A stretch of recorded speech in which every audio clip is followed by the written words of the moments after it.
night in Ahmedabad, 19-year-old Ishrat Jahan was killed in a fake encounter, a joint operation plotted by the Gujarat Police and the Intelligence Bureau. The CBI asserted today in its first charge sheet in the case. The charge sheet says the CBI is based on evidence, not politics.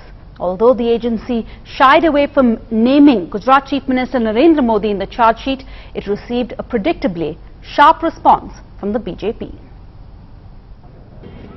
After 9 long years of investigation, the CBI finally presented its charge sheet in what's been called the Ishrat Jahan case, the case in which a young girl, Ishrat, and 3 young men were shot dead in Gujarat. Based on a large amount of evidence, the CBI says the Gujarat police killed the 4 youngsters in a fake encounter. The Gujarat police are accused of committing cold-blooded murder. Although the charge sheet doesn't mention the Chief Minister Narendra Modi by name, the accusation is a poor reflection on the way in which the law and order situation was operating under his government. The BJP rejects the accusations, saying IB involvement points the finger at the centre and the Prime Minister. CBI clearly has indicted both the central IB and the Gujarat police. We would like to know what the central government's view in this matter is.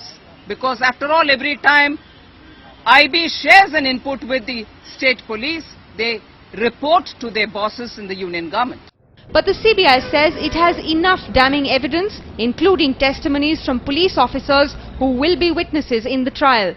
The charge sheet's most shocking finding says the 4 youngsters were first tranquilized and then shot dead. In fact, the evidence shows that the 4 youngsters had been captured earlier and were in police custody. They were then taken from custody to a secluded spot, lined up and shot dead. The police took a break and then fired a second round of bullets into Ishrat and the 3 young men. Some police officers refused to shoot and they will now be witnesses in the trial. The charge sheet accuses several of the senior-most Gujarat police officers, including the Director General DG Vanzara, who is already in jail, as well as the Crime Branch Chief PP Pandey, who has been missing for the last many years.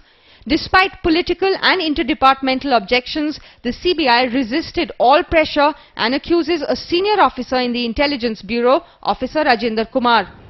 All these men claimed they were all terrorists and the shooting was a major breakthrough. The CBI is silent on whether or not they were terrorists, but makes it clear that this was no breakthrough. The encounter was fake and stage-managed. For Ishrat's family, 9 years later, this is a vindication of their claim that she was shot in cold blood. जिन लोगों ने मेरी बहन को मरवाया है, जिन लोगों ने बहुत बुरी तरह से उनका कत्ल किया, उनको मारा है, उन लोगों को पूरी तरह से अभी नाम नहीं आया है, उन लोगों को सजा नहीं मिली है. Yet question began almost immediately, based on the objection raised by Ishrat and Javed's family in Mumbai and Kerala. No one came forward to claim the other 2 men killed. The case made its way through the court to the CBI, and 9 years later, this is at the heart of a political battle in campaign 2014. Though the CBI stayed far away from any political controversy today, the focus now shifts to round 2. The supplementary charge sheet is expected to be filed in a month's time. With Bureau Inputs, Rashmi Rajput for News First at 10.